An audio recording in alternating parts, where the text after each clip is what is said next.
Guys, eto may ginagawa si Habi. Naglalagay ng dito sa lagi kong dinadamuhan.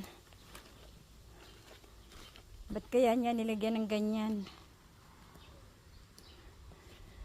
Para hindi na ako magdamo o kaya magtubo yung damo.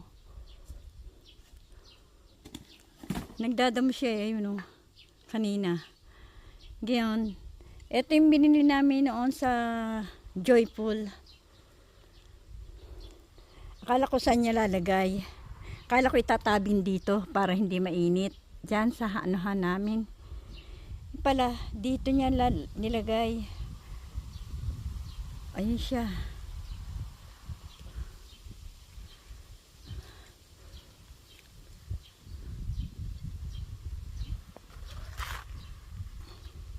Ishi irite.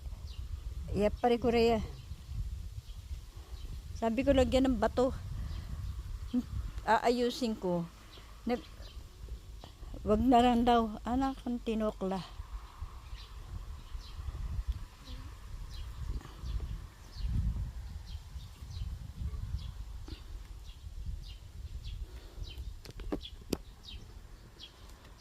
Kaming dalawa eh. Dalawa lang kami sa bahay eh. Wala yung bayaw ko. Kaya ako katulong naglilinis ako sa loob ng bahay eh. Nagluto ako. May iniwanan pa nga akong hugasin ng pinggan ko ron eh.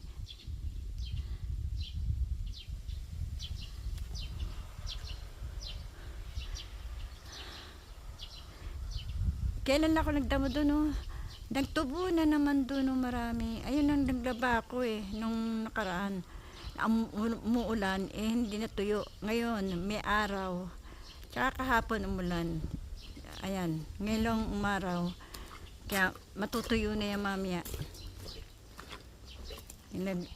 Nilaban na ni Habing kanyang cover doon sa may dining room. Yung cover ng kotatsu ng heater na lamesa.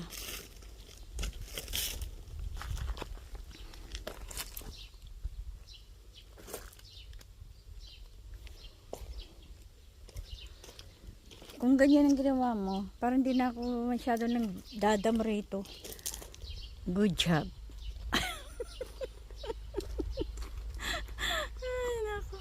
Isipin niyo yung lawak ng namin. Yung lupa nila Habi rito. Hindi damahan ko, sangkaterba. Eh kung magdamo naman yan putol-putol. Ang hirap. Yung pag iniwanan niya, kinukontinue ko. Hindi doon sa may top muna ng gomi namin na namagomi. Ay, taas na naman kailan lang ako nagdamo doon eh. Nagdadamo. Ayaw niya ako pagdamuhin pag mainit kasi ko. Nahihilo ako sa init.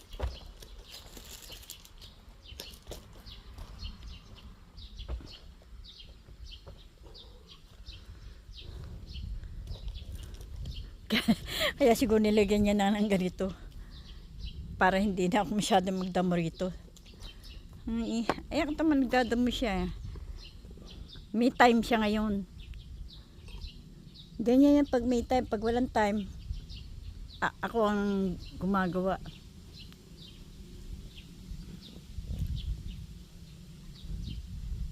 Ito pag ang karpintero mo, wala. Kasi matagal to masyado siya yung pinupulido. Pero pag sa akin yan, isang pukpukan lang yan. Pukpuk dito. Pukpuk dito. Dito siya nagpukpuk dyan sa may paanan ko. Ayan Ayan na naman siya, magpupukpuk siya dyan. Ganyan yan. Binibilang pa niya. May pulibi pa. Paano-ano pa siya. Maano siya yung tag dito. Ma-perfect. Ma-perfect na tao yan eh. Perfectong tao. Kahit mag ano, magka-camera siya sa akin, nyari kukunan niya ako ng picture. Kailangan aayusin pa. Ang taga, abutin ka na sa 30 minutes. Pag ito ang cameraman mo, naabutin kayo ng taon-taon. Kaya sa pagdadam mo lang, ang tagal niya. Ano siyang tao, yung perfectionist.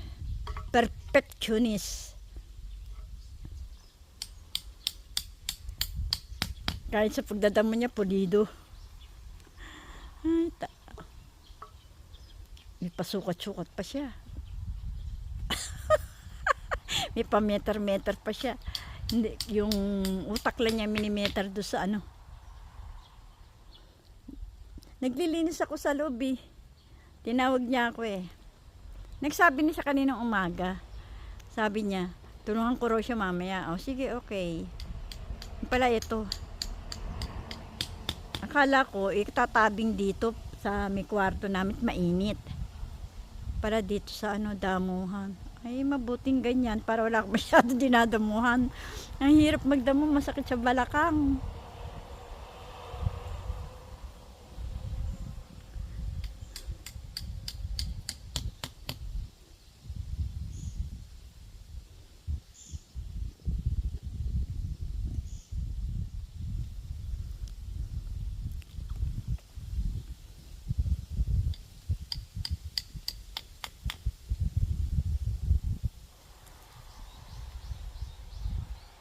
Ang aking farmer, ang aking dayko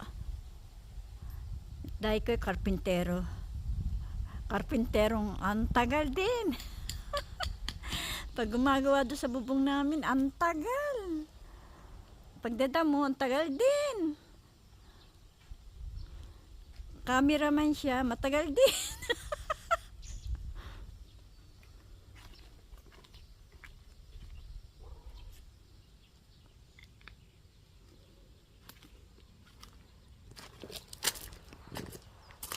Good job, Takada-san.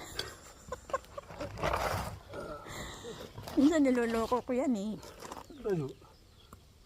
Okay? Okay na raw akong makalis. Wari? Oh. Tapos na raw ako yung magkukontinue na aking gagawin doon. Iwanan ko na muna siya. Eto, naggagala ako mag-isa. Hinatid ako doon sa isang mall sa Besia Supermarket ni Habi. Doon ako iniwan. Tapos si Habi nag-work. Eto ako, papunta naman na ibang mall. Hinihingal agad ako.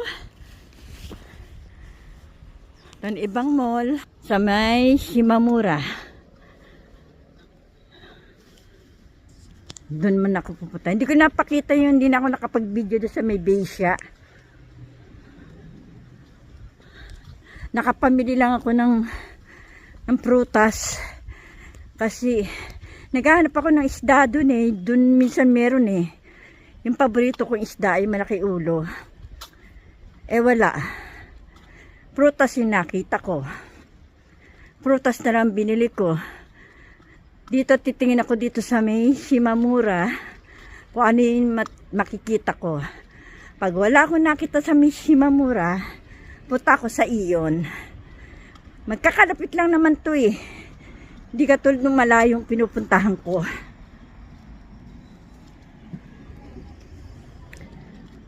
Dito tayo sa Mocha.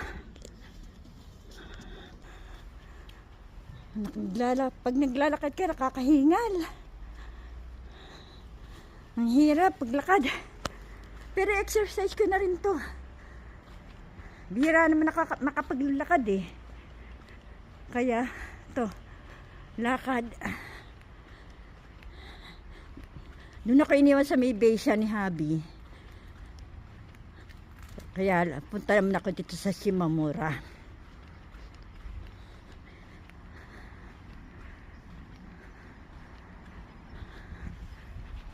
Lakad pa more hanggat ma-exercise yung binti. Yung binti ko.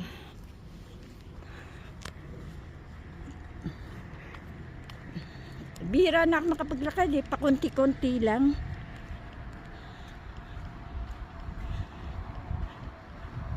Hindi na ako nakakalabas.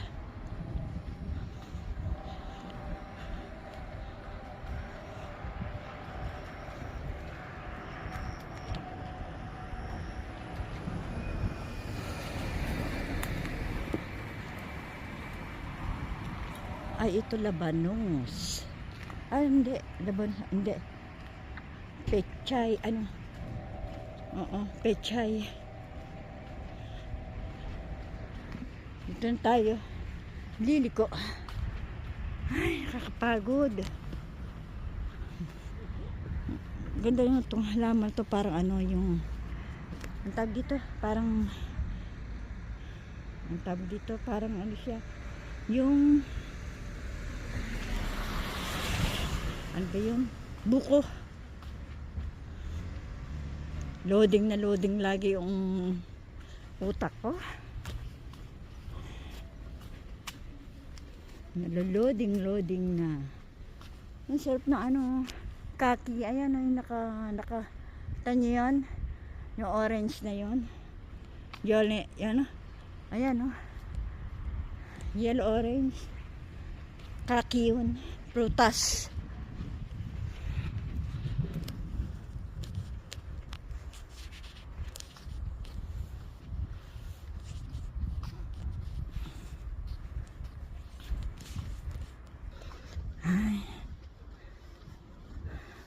Maaga pa. 5:00 lang. Madilim na. Siguro pagpunta ko doon sa may iyon, gabi na pag naglakad ako. Kasi ang gabi na rito eh. Oh. Madilim na eh.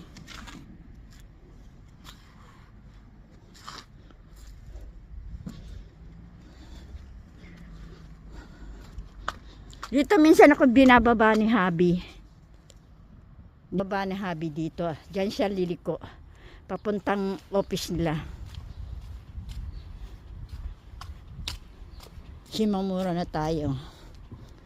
Ito Shimamura na yan.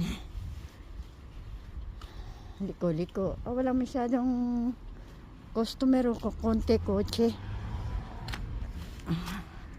Bihira ang kotse. Konti.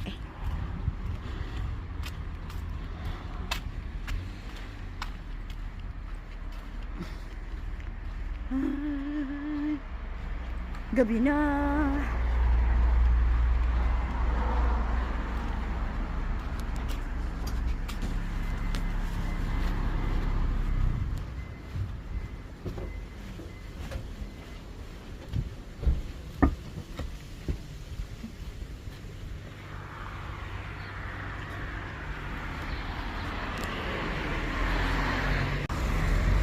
Pupunta tayo sa ibang mall. Makandilim na kaya. So, sandali lang ako dyan sa Shimamura eh.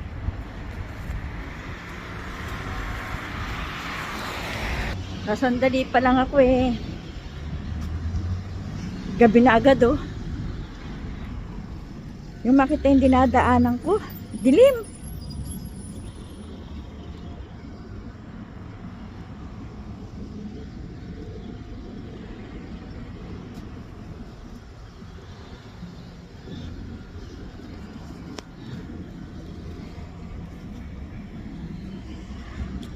Yan yung dinadaanan ko. Wala ko nabili sa Shimamura eh. Kaya sa iyon tayo pupunta. Sa iyon ako pupunta.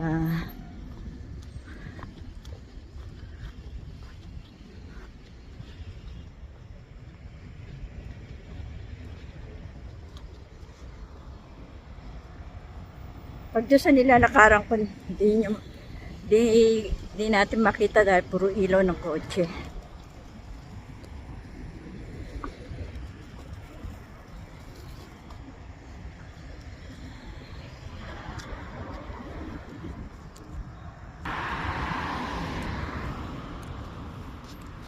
Andito na tayo sa Ion Beach Extra.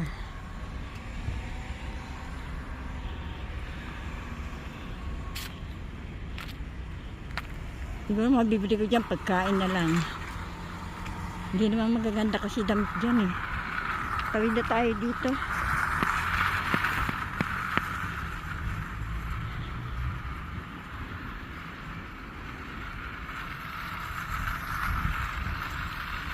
Siguro mag-aalas 6 na kasi wala pang ano eh. Wala pang huni ang oras. Ayan. Big Extra. Wala nang Daiso dyan. Ano na eh. Ano tawag dito? Kalimutan ko pangalan. Kandu. Pero Hakyan din siya.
Nag-aantay na ako ng sundo.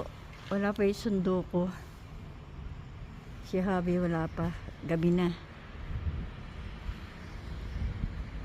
Unang-una punta ko doon ako iniwan ni Habi sa Bisya. Tapos wala akong, nabili ko lang doon sa prutas.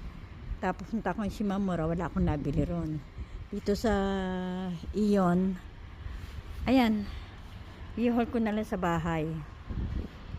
Pagdating sa bahay. Hindi ko lang alam kung anong oras darating si Habi. Antayin ko na lang siya. Wala masyado sasakyan, konti. Hindi po yung siguro maaga namili yung ibang tao. Ano oras kaya matatapos yung akin si Habi?